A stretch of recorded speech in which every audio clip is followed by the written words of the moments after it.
हर हर महादेव। आज हम दान के बारे में चर्चा करेंगे।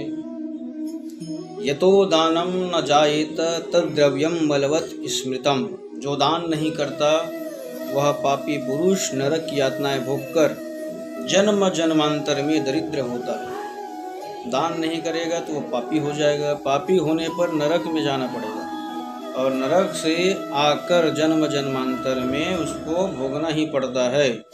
व्यास जी ने कृपण मतलब कंजूस और दाताओं कृपण कंजूस और दानी को दो श्रेणियों में बांटा गया है। व्यास जी ने बांटा है और कहते हैं अदत्त दानाच्च भवेत् दरिद्रो दरिद्र भावात् प्रकरोति पापम पाप प्रभावान नरकम प्रयाति पुनर्दरिद्रः पुनरेव पापी।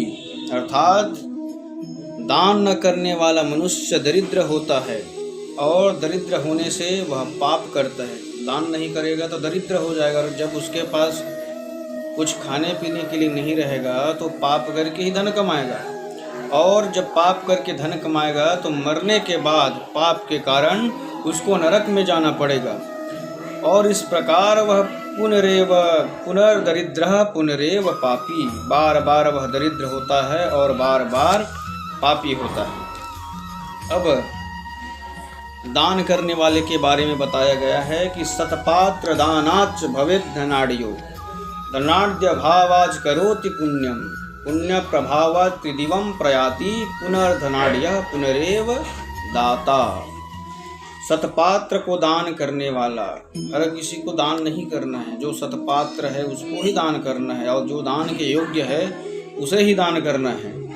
तो जो सतपात्र को दान करता है वो मनुष्य इस लोक में धनवान होता है और जब वो धनवान होगा, धन की कोई कमी नहीं रहेगा, तो वो अपने धन के अनुसार पुण्य करता है और पुण्य के प्रभाव से वह जब मर जाता है तो स्वर्ग में जाता है और वहाँ नाना प्रकार के स्वर्ग के ऐश्वर्य को भोग कर फिर से जब जन्म लेता है तो धनाढ्य कुल में जन्म लेता है, धनवान के घर में जन्म लेता है।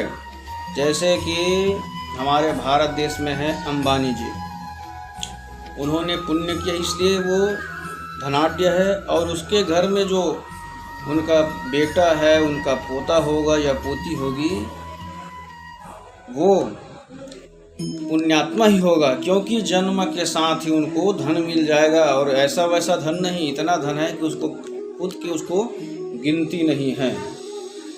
तो जब वह धनाढ्य कुल में जन्म लेगा तो दिव्य भोग करेगा, फिर पुण्य करेगा तो पुण्य के प्रभाव से बार बार धनवान के घर में जन्म लेगा और बार बार वो पुण्यात्मा होता रहता है।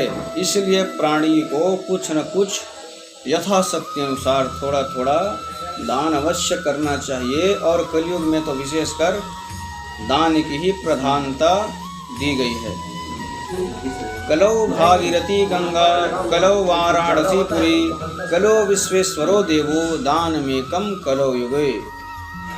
कुछ मदान धन ऐश्वर्य के मद में अंधे लोगों का स्वभाव होता है कि वो गरीब को देखते ही जल भुन जानते हैं। ये गरीब है, फिर आ गया मांगने के लिए, इसको देना पड़ेगा, ऐसा जो विचार करते हैं वो अगले जन्म में स्वयं भिक्षुक बन जाते हैं। जो भिखारी है वो हमसे मांगने के लिए आता है तो केवल मांगने के लिए नहीं आता, यह शिक्षा देने के लिए आता है कि मैंने पूर्व जन्म में दान नहीं किया, मैंने भी भिक्षुकों को भगाया, उसका अपमान किया, इसलिए मुझे इस जन्म में गरीब होकर दरिद्र होकर दर दर भटकना पड़ रहा है।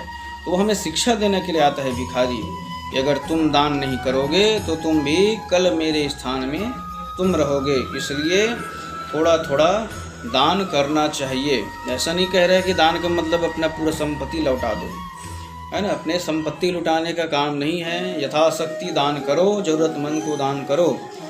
तुलसी पंछिन के पिए घटे ना सरिता के नीर दान दिए धन ना घटे जो सहाय रघुवीर। जैसे पक्षी किसी नदी का जल पी लेता है तो नदी का जल कम नहीं होता, उसी प्रकार दान देने से धन नहीं घटता और उनके भगवान रघुवीर सहायता करता है। हर हर महादेव।